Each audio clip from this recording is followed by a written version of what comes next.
You are at a coffee shop. You make eye contact with someone across the room. You smile. They smile back. Now you look at your phone for 11 minutes because you don't know what to do next. This is flirting, and humans have been embarrassingly bad at this for at least 4,000 years. We treat flirting like a modern skill, something you learn from TikTok videos or self-help books, something you're either naturally good at or quietly bad at. But flirting isn't modern. It is older than every language you have ever heard, older than every country on a map, older than written words. And the truly funny part is, your ancestors were not better at it than you are. They were just doing it in worse lighting. Tonight, we are going to look at where flirting came from, the weirdest ways humans have ever invented to do it, and why doing it now somehow feels harder than ever. Start with how far back this goes. The oldest love poem we have ever found was carved into a clay tablet in ancient Sumer around 2000 BC. It was written by a priestess to a king. It is, by modern standards, extremely intimate. 4,000 years ago, in a city made of mud bricks, someone was already writing flirty messages and hoping the other person would write back. In ancient Egypt around 1300 BC, scribes recorded love songs that sound shockingly like modern song lyrics. I belong to you like this plot of land that I planted with flowers. That is a 1300 BC pickup line. It still works, probably better than yours. You did not inherit a broken skill. You inherited a very, very old one. So how does flirting actually work? In 1985, behavioral scientist Monica Moore spent 200 hours sitting in singles bars in Missouri with a notepad. She was not on dates, she was recording. What she found was unexpected. Women in those bars were performing on average 52 different nonverbal flirting signals. Hair flips, neck exposures, head tilts, specific patterns of eye contact lasting between 2 and 4 seconds. Most of them had no idea they were doing it. The men they were signaling to had no idea they were responding to it. But the patterns were so consistent that Moore could predict, with surprising accuracy, who would end up talking to whom by the end of the night. This wasn't culture, this was biology. When humans are interested in someone, they unconsciously adjust their clothes, smooth their hair, straighten their posture, within seconds of noticing the other person. You have been doing 52 things this entire time, and you only knew you were doing 3 of them. The good news? Neither does anyone else. Now we get to the strangest part of the story.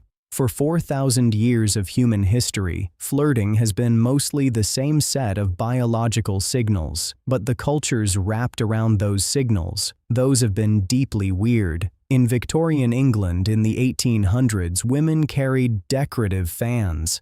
These fans had a secret language. Holding the fan with the right hand in front of your face meant, "Follow me." Drawing it across your cheek meant, "I love you." Snapping it shut meant, "I hate you." A woman could conduct an entire flirtation across a crowded ballroom without speaking a single word, and men were expected to know what every gesture meant. The modern equivalent of this is leaving someone on red for 45 minutes. Less elegant, same energy. And in 1200 France, the troubadours invented something called courtly love. Knights wrote elaborate love poems for noble ladies they were strictly forbidden to actually touch. The ladies were already married to other knights.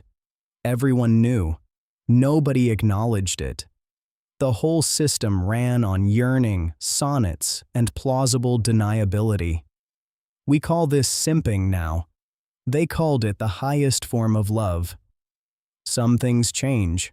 The basic activity does not. Here is the part that might surprise you. We have more tools to flirt than any humans in history. Tinder, Hinge, Bumble, Instagram. direct messages, voice notes, video calls, and by every measurable metric, we are worse at it than our great-grandparents were. The reasons are specific. The first reason is options. Your ancestors flirted with maybe 20 potential partners in their entire life. You scroll past 20 in 90 seconds. Your brain was not built for this kind of volume. The second reason is no feedback. When ancient humans flirted, they got an instant reaction. A laugh, a look away, a blush. You send a message and wait 6 hours staring at 3 dots that never become a reply.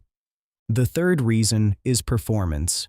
In Monica Moore's bar, you were flirting with your body in real time. Today, you are flirting with a profile picture you took on a Tuesday 2 years ago that you spent 90 minutes selecting. You are not flirting with a person anymore. You are flirting with their resume. The fourth reason is the worst one.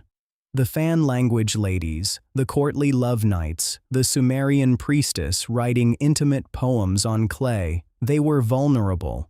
Their flirting could fail visibly, in public, in real time.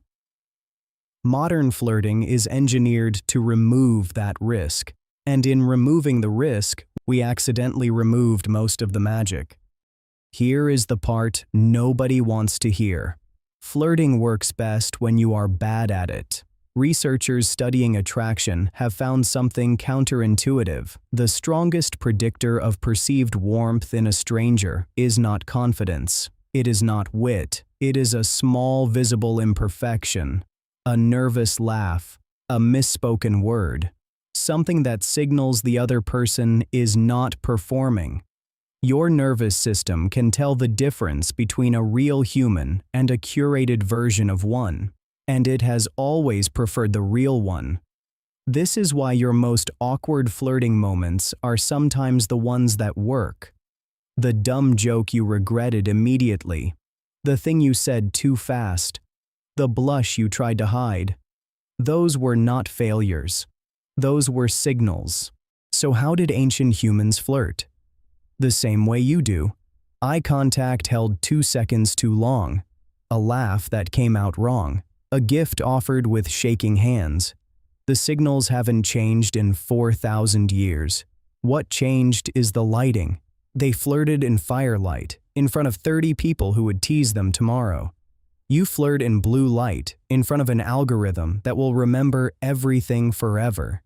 Flirting is not a skill you missed. It is a 4,000-year-old language your body already speaks. From the Sumerian priestess writing love poems on clay, to the Victorian woman snapping her fan shut, to the knight composing a sonnet he was not allowed to send, to you, sitting at a coffee shop looking back down at your phone.